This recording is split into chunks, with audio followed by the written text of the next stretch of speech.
Curious George and the Summer Games by Margaret and H.A. Ray.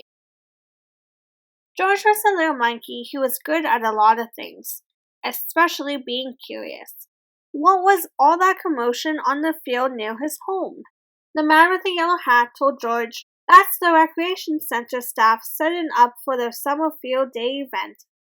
Any kid in town can compete in sports like volleyball or track and field. Each event has a prize, a medal. George wanted a medal. He ran onto the field. His friend quickly followed. Come and join us, George. We're practicing for the competition next week. George's neighborhood friends were lining up in front of some strange-looking structures. They looked like huge staples. A kid named Lorenzo started running, and as soon as he reached the first metal bar, he leaped over it. Then he jumped over another and another. You want to try the hurdles? The man asked George. The little monkey nodded eagerly. The hurdles were too high to leap over. George still had fun, but this was not the sport for him. George was curious about many different sports. Next, he tried the long jump and badminton. Both sports were harder than he thought they would be. Many of the kids had been participating in them for months. They were hard to beat. Playing sports is about being healthy and fit, George, the man explained, and having fun. It's not just about winning. This made George feel better. And since the summer games were happening the next weekend, George had the rest of the week to practice. So he did, every day. The next day, George joined the volleyball team. He was good at diving for the ball. Go, George! His teammates shouted. But instead of returning the ball over the net with one bump, George grabbed it and ran. Uh-oh. George would need to learn so many rules about this game before he could play the right way. On Wednesday, George returned to the field.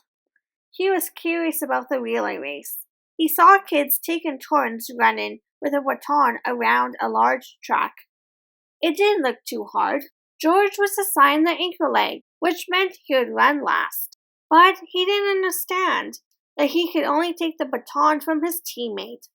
He took the first baton that came close, from another team. The track coach steered the little monkey in the direction of the gymnastics area. George tried the balance beam first. He was naturally good at keeping his balance without wobbling. He could swing on the rings without getting tired. And he was so fast on the pommel horse, he got applause. He had found his sport. George spent the next 2 days practicing his skills with the other gymnasts on the West Street Wonder team. Stella, one of the youngest members, showed him how to pirouette on the balance beam. I bet you're as excited as I am, she said to George. It's my first competition, too. Finally, the summer games arrived. Gymnastics was up first. George enjoyed cheering on his teammates. Even though he did sometimes forget, he shouldn't be doing cartwheels on the sidelines and distracting the audience. But look! Oh no! Stella hadn't started her routine. She was nervous that there were so many faces watching from the stands. George heard someone say Stella had stage fright. He knew what he had to do. Before anyone could tell him it was against the rules, he climbed onto the balance beam and did a handstand.